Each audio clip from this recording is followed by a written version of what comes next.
What's happening, guys? Colby Tech Reviews here today, and right now I'm going to go over what I think might be in the 2016 refresh of the MacBook Pro line. So along with a possible design change, and sorry for my voice, I am a little bit sick, but along with a little bit of a design change, could they include, number one, a USB Type-C port? This one's more on the lines of what I think we'll see, but not necessarily what I personally want to see. I don't like the idea of now you're gonna have to buy adapters and dongles for everything that you're gonna have. That's just gonna make an extra cost for you, for me.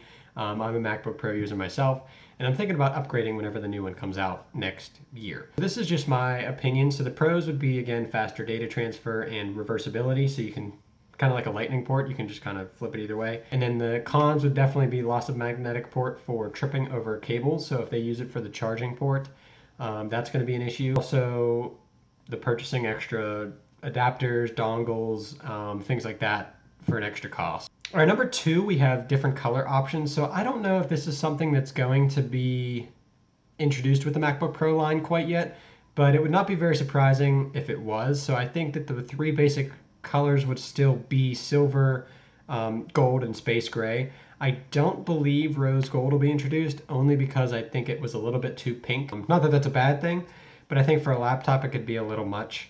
So number three, I have to mention possibly Touch ID.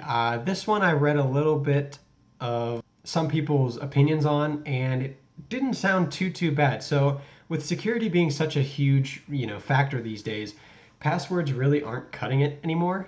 Fingerprint scanners on a computer would just add that extra level of security. And I think I would personally like to see it. I'd probably use it a lot more.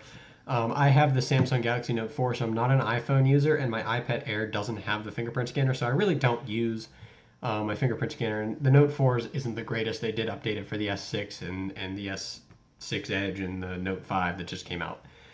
Back on the topic of MacBook Pro, I do think that if they put it on the MacBook Pro, it could look a little off. So I'm thinking that if they could find a way that they could build it into the trackpad, I think that would be really cool. I also think, of course, Force Touch will be in there. But if they could build that fingerprint scanner right into there, I think that'd be really neat. I think that the little circular one would not look really cool, hanging out there, unless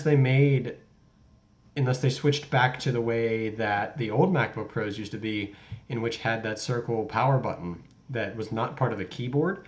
And if they could make that a Touch ID sensor in that respect, that could be pretty interesting. But I guess we'll just have to wait and see and find out. But I think that would be a welcome change in my opinion.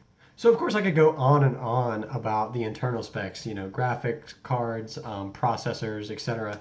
But I'm not going to for this video. This video I was really just focusing on hardware and how the new line is going to look, because obviously with a new MacBook Pro the internals are going to change. So that's just something we want to see, or that we're expecting to see. But let me know what you think down below in the comments. Be sure to rate and subscribe as well. Thumbs up, thumbs down, and start some conversations. Add some things that you might think would be on it, maybe that I mentioned that you don't think are going to be on it. So I'll leave that up to you. But for this video, that's it, and I'll see you guys next time.